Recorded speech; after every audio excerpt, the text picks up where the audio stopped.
موږ 4 کسه وو او هغه یو دوکان شان واخیستله، نو بیا پیسې هغه ورنه کړلې.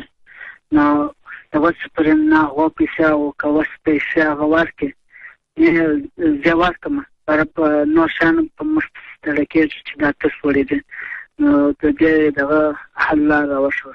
السلام علیکم. قدردان مدینه خار د جانان مدینه خار، قدردان مدینه خار د جانان مدینه خار، کله وربشم یو ځل په ما ګران مدینه خار، کله وربشم یو ځل.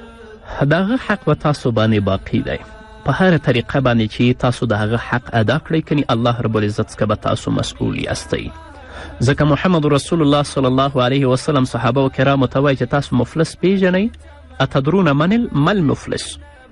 صحابه کرام ورته وایي چې مفلس زمون په منځ کې هغه څوک دی چې هغه سره درهم و دینار نه وي.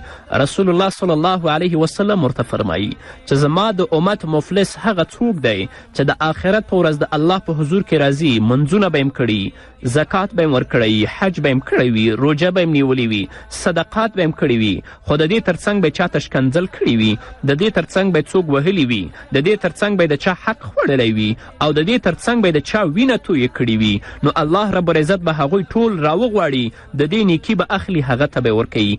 داسې حق به حد به راورسیږي چې د هغو حق به پر دې پاتې وي او دې سره به نوره نیکي نه وي. الله به د هغوی ګناهونه راواخلي، دې ته به یې ورکړي. د الله رب العزت به د هغوی ګناهونه راواخلي، دې ته به یې ورکړي.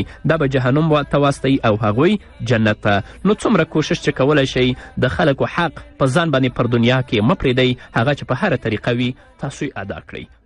بل پیغام